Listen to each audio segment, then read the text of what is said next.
बीमार पिता की जान बचाने के लिए बेटी ने मदद मांगी।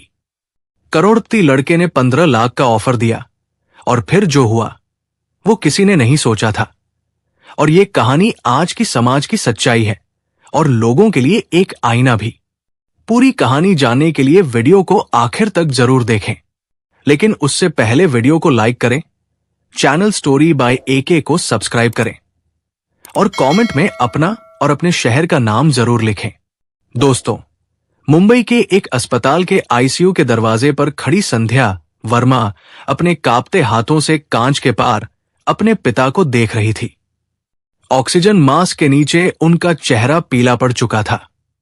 डॉक्टर ने अभी अभी कहा था, अगर आज शाम तक ऑपरेशन के पैसे नहीं मिले तो हम कुछ नहीं कर पाएंगे। वो शब्द उसके दिमाग में हथौड़े की तरह बज रहे थे। 15 लाख रुपए, जितने उसके पूरे जीवन में उसने कभी देखे भी नहीं थे। वो आईसीयू के दरवाजे से पीछे हटती है, फाइल छाती से लगाती है और हड़बड़ा कर बाहर भागती है। कुछ तो करना होगा, कुछ भी। शहर की धूल भरी सड़कों पर उसके कदम लड़खड़ा रहे थे। उसकी आंखों में नींद नहीं थी, बस डर था, अपने पापा को खो देने का डर।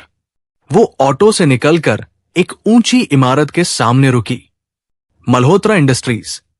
वो जानती थी कि यहां के मालिक आदित्य मल्होत्रा करोड़ों में खेलते हैं।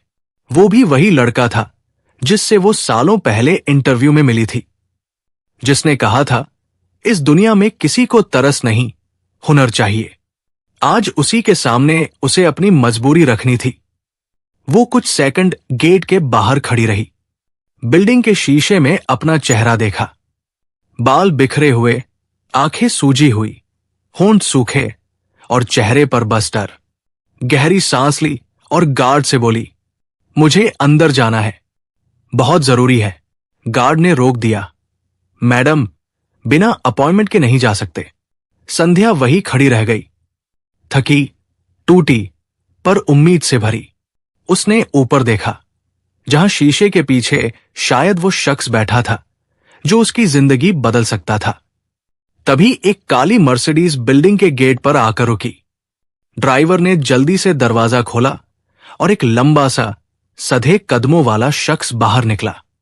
आदित्य मल्होत्रा, काले सूट में, आत्मविश्वास से भरा, जैसे दुनिया उसके कदमों में हो। संध्या के पैर जैसे अपने आप उसकी ओर बढ़ गए। उसने हिम्मत जुटाई और रास्ता रोक लिया। गार्ड घबरा गया। मैडम प्लीज, सर को परेशान मत कीजिए। पर संध्या ने रुकने का नाम नहीं लिया। वो सीधा आदित्य के सामने खड़ी हो गई। सर, प्लीज मेरी बात सुन लीजिए। आदित्य ने रुककर उसे देखा। तुम कौन हो? संध्या की आंखें भीग गई। मेरा नाम संध्या वर्मा है। मेरे पापा अस्पताल में हैं। उन्हें किडनी फेल्योर है। डॉक्टर ने कहा है अगर आज ऑपरेशन नहीं हुआ तो। वो वही लड़खड़ा गई। आदित्य ने हल्का सा सिर घुमाया, फिर बोला, देखो मिस, मैं रोज ऐसे कई लोगों को देखता हूं जो मुझसे पैसे मांगने आते हैं। अगर मैं सबको मदद देने लगूं तो खुद भी सड़क पर आ जाऊं। संध्या ने कांपते हुए जवाब दिया, मैं भीख नहीं मांग रही हूं सर। मैं काम करूंगी, जो कहेंगे करूंगी। ऑफिस साफ करूंगी, झाड़ू लगाऊंगी, चाय बनाऊंगी। बस मेरे पापा की जान बचा लीजिए। आदित्य एक पल को चुप रह गया। उसकी आवाज फट गई थी। आंखों से आंसू टपक रहे थे और वो सड़क के बीच में हाथ जोड़कर खड़ी थी। लोग देखने लगे, कुछ रुक गए, कुछ मुस्कुरा दिए, पर वो किसी को नहीं देख रही थी। आपको जितना काम करवाना है मैं करूंगी सर, वो रोते हुए बोली। आप चाहें तो मुझे अपनी गुलाम बना लीजिए। मैं अपनी पूरी जिंदगी आपके लिए काम करूंगी। बस अभी मेरे पापा को बचा लीजिए। उसकी आवाज में वो सच्चाई थी जो किसी पत्थर को भी पिघला दे। आदित्य के कदम वही ठिठक गए। वो कुछ पल तक उसे बस देखता रहा। फटे कपड़े, पसीने से भरा चेहरा, कांपते होंठ और आंखों में नमी जो मदद नहीं, जिंदगी मांग रही थी। कुछ सेकंड बाद आदित्य ने अपने ड्राइवर की तरफ देखा, गाड़ी अंदर ले जाओ। फिर उसने संध्या की ओर देखा, मेरे साथ चलो। संध्या घबरा गई। कहा? अंदर, ऑफिस में। उसका लहजा सख्त था, लेकिन आंखों में हल्की नरमी थी। ऑफिस की लिफ्ट में चढ़ते हुए संध्या का दिल धड़क रहा था। हर मंजिल के साथ उसे लग रहा था कि वो किसी अंधेरे समझौते की ओर बढ़ रही है। कमरे में पहुंचकर आदित्य ने कुर्सी पर बैठते हुए कहा, तुम्हारे पिता का इलाज मैं करवाऊंगा। संध्या की आंखों में उम्मीद की चमक लौटी, लेकिन अगला वाक्य सुनते ही वो फिर पत्थर सी हो गई। बदले में तुम्हें मेरी शर्त माननी होगी। संध्या ने फुसफुसाकर पूछा, कौन सी शर्त? आदित्य ने टेबल की दराज खोली, एक कॉन्ट्रैक्ट फाइल निकाली और बोला, इस पर साइन करो। ये एक मैरिज कॉन्ट्रैक्ट है। अगले 6 महीनों तक तुम मेरी पत्नी बनकर मेरे साथ रहोगी। कमरे में सन्नाटा छा गया। संध्या की आंखें फैल गई। क्या कहा आपने? आदित्य शांत स्वर में बोला, तुम्हें पैसे चाहिए। मुझे किसी की जरूरत है जो मेरे साथ कुछ समय रहे। दोनों की मजबूरी पूरी हो जाएगी। संध्या का दिल जैसे थम गया। वो उठी, जाने लगी। फिर पापा का चेहरा उसके सामने आया। मॉनिटर पर टिमटिमाती लाइट्स, डॉक्टर की आवाज, 24 घंटे है बस। उसके कदम रुक गए। वो वापस मुड़ी, धीरे धीरे फाइल की ओर बढ़ी, पेन उठाया और कांपते हाथों से साइन कर दिए। पन्ने पर स्याही सूखने से पहले ही उसकी आंखों से एक आंसू गिरा। शायद उसी में उसकी जिंदगी की आखिरी मासूमियत डूब गई थी। अस्पताल के गेट पर पहुंचते ही संध्या के कदम लड़खड़ा गए। रात भर की दौड़, सूजी आंखें और कांपते हाथ। लेकिन अब उसके दिल में एक ही बात थी, पापा बच जाएंगे। वो भागती हुई रिसेप्शन पर गई। मैम, ये पैसे हैं, कृपया ऑपरेशन शुरू कर दीजिए। उसने कांपते हाथों से बैंक रसीद दिखाई। 15 लाख रुपए का ट्रांसफर। नर्स ने नजरें उठाई और सिर हिलाया। आपकी रकम मिल गई है, डॉक्टर को सूचित कर दिया गया है। संध्या वही खड़ी रह गई, एक गहरी सांस ली और दीवार से टिककर नीचे बैठ गई। पहली बार उसे लगा जैसे उसके कंधों से कोई बोझ उतर गया हो। वो धीरे से बुदबुदाई, धन्यवाद भगवान। पर अंदर कहीं दिल का एक कोना जानता था कि ये पैसा दया से नहीं, एक सौदे से आया है। ऑपरेशन थिएटर की लाइटें जल चुकी थी। श्यामलाल जी को स्ट्रेचर पर ले जाया जा रहा था। उन्होंने मास्क के नीचे से अपनी बेटी की तरफ देखा। बेटा, अब मत रो, सब ठीक हो जाएगा। संध्या ने सिर हिलाया, मगर आवाज नहीं निकली। वो बस उनके पैर छूकर बोली, आप बस लौट आइए पापा। ऑपरेशन थिएटर का दरवाजा बंद हुआ और उसके पीछे जैसे संध्या की सांसें भी बंद हो गई। वो अस्पताल की बेंच पर बैठी थी, आंखों में उम्मीद, हाथों में पिता की पुरानी तस्वीर और दिल में तूफान। घंटों बीत गए। दीवार की घड़ी 12 बजने का संकेत दे चुकी थी। हर बार जब नर्स बाहर निकलती, वो उठकर पूछती, कैसे है पापा? पर जवाब वही होता, डॉक्टर अंदर है, प्रेयर कीजिए। उसी वक्त उसका फोन वाइब्रेट हुआ। स्क्रीन पर नाम आया, आदित्य मल्होत्रा। वो एक पल को जड़ हो गई। कॉल उठाई तो उस तरफ से शांत आवाज आई, ऑपरेशन शुरू हो गया? संध्या ने धीमे से कहा, हां, फिक्र मत करना, मैंने डॉक्टर से बात की है। संध्या के होठों से कोई शब्द नहीं निकला। वो बस कुछ पल तक मोबाइल को कान से लगाए रही, फिर धीरे से बोली, आपने जो कहा था वो मैंने कर दिया। अब बस मेरे पापा को बचा लीजिए। फोन कट गया। 3 घंटे बीत गए। ऑपरेशन थिएटर की लाइट बुझी। डॉक्टर बाहर निकले, चेहरा थका हुआ, आंखें झुकी हुई। संध्या की धड़कन रुक सी गई।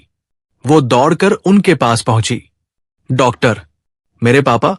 डॉक्टर ने लंबी सांस ली।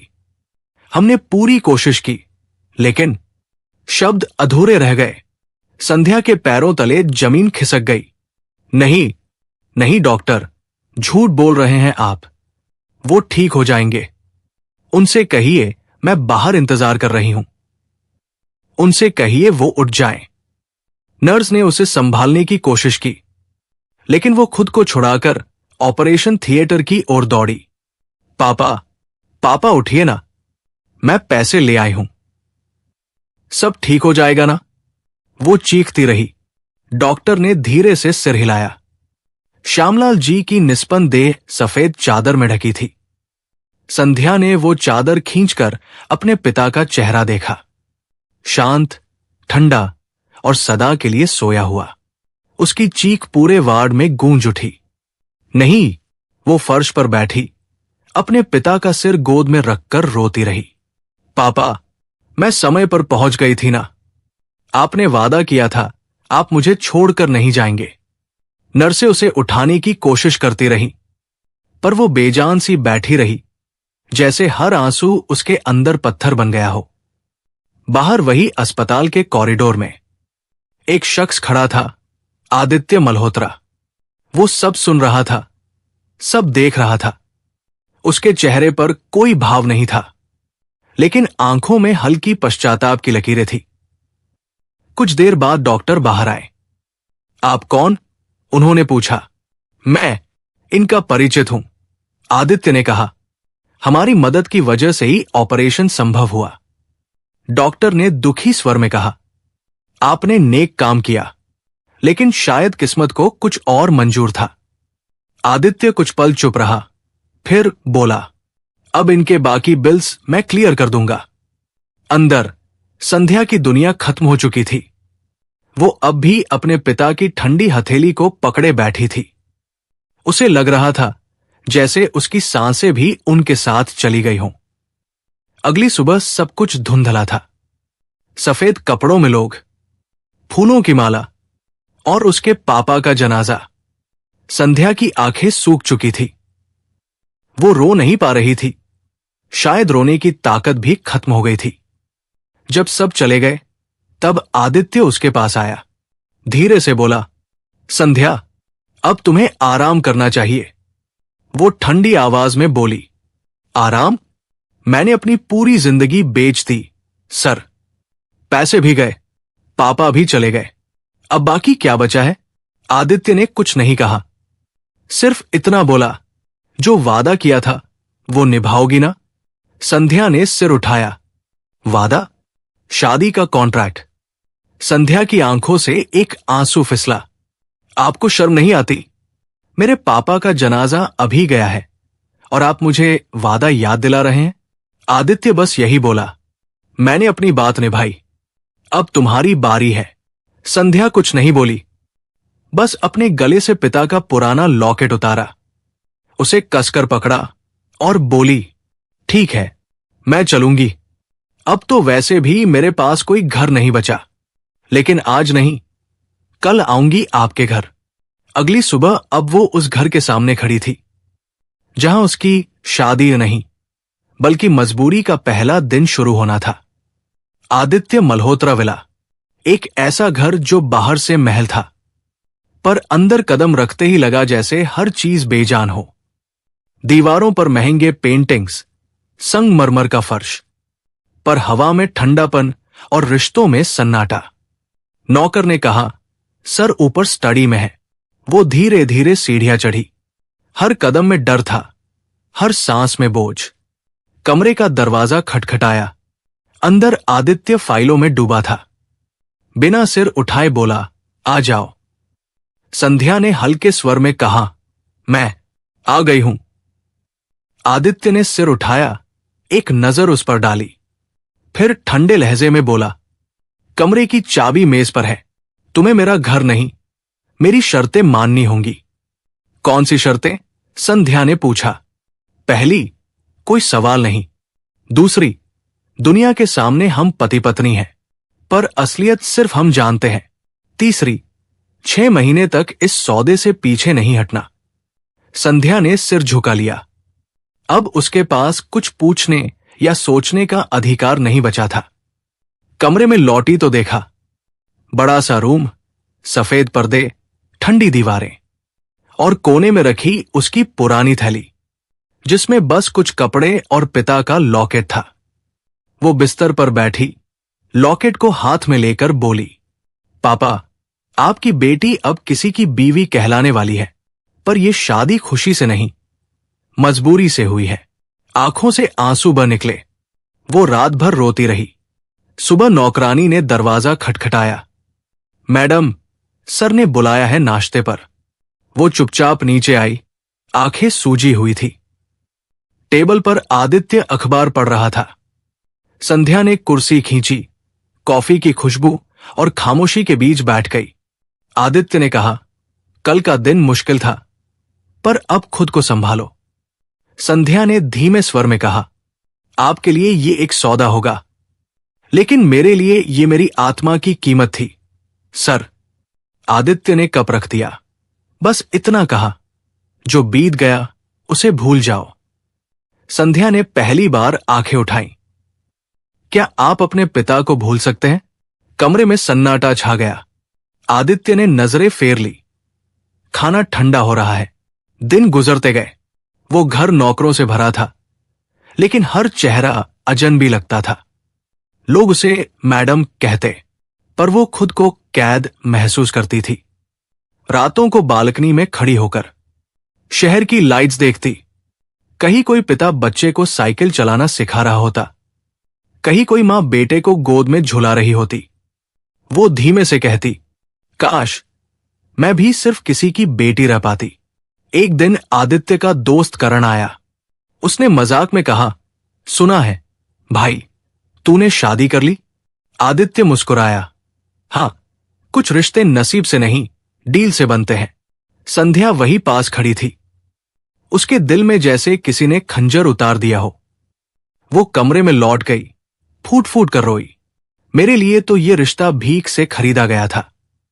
फिर पिता की तस्वीर को देखकर बोली, पापा, मैंने वादा किया था, मैं टूटूंगी नहीं। कुछ दिन बाद आदित्य की मां सविता मल्होत्रा विदेश से लौटीं।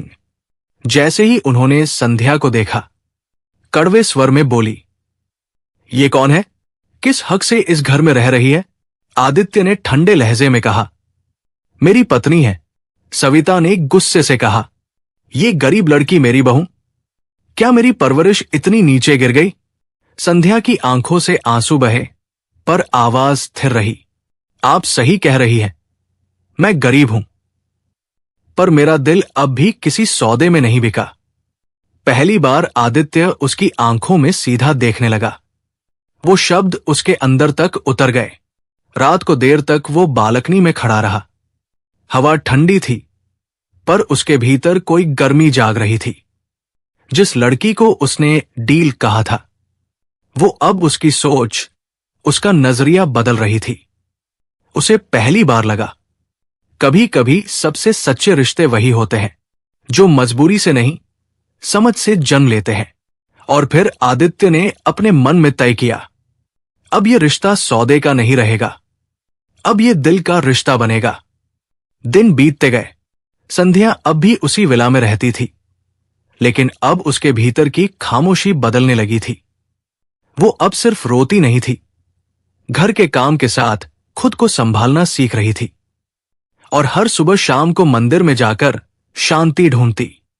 उसे लगता था जैसे उसके पापा कहीं आसपास है, जो हर दिन फुसफुसाते हैं, बेटी टूटी मत रहो, खुद को फिर से बनाओ। आदित्य अब पहले जैसा नहीं रहा था। वो देखता, वही लड़की जो कभी अपने पिता की जान बचाने के लिए भीख मांग रही थी, अब इस घर में सबकी मदद करने वाली सच्ची और मजबूत औरत बन चुकी है। एक सुबह सविता मल्होत्रा, आदित्य की मां, ने पहली बार उससे कहा, तुम पूजा बहुत अच्छे से करती हो।